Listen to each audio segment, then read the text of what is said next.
எனக்கு வந்து ஸ்ரீதேவின்னு ஒருத்தவங்க வந்து ஃபேஸ்புக்கில் வந்து ரிக்வெஸ்ட் கொடுத்துருந்தாங்க.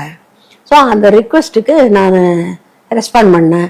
அதனால் அவங்க என்கிட்ட அந்த ஸ்ரீதேவி பேசுவாங்க. அப்படி பேசிகிட்டு இருக்கும்பொழுது நான் ஒரு நாள் வந்து இந்த மாதிரி பொருளாதார சிக்கல்லாம் இருக்குது எனக்கு அப்படின்னு நான் அவங்கக்கிட்ட பகிர்ந்துக்கிட்டேன். உடனே அந்த அம்மா என்ன சொன்னாங்க, எனக்கு தெரிஞ்ச மாந்திரிகன் ஒரு ஆள் இருக்கிறாரு, அந்த ஆள் வந்து ரஷீதுன்னு பேர்.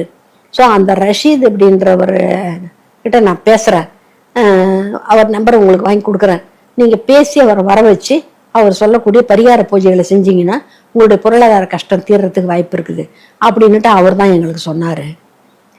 அந்த ஸ்ரீதேவி தான் சொல்லிச்சு அப்படின்னு. அந்த ஸ்ரீதேவி நீங்கள் மீட் பண்ணியிருக்கீங்களா? நான் மீட் பண்ணது இல்லை, இது ஃபேஸ்புக் பழக்கம் மட்டும்தான் அப்படின்ட்டு அவர் சொல்கிறாரு. ஸோ இந்த ஃபேஸ்புக் பழக்கத்தை நம்பி அந்த அந்த அந்த அம்மாவை, பத்மா அம்மாவை கூப்பிட்டு வந்துருக்குறாங்க. ஸோ இப்போ இந்த பத்மாவை என்ன சொல்லி நீங்கள் கூட்டிகிட்டு வந்தீங்க?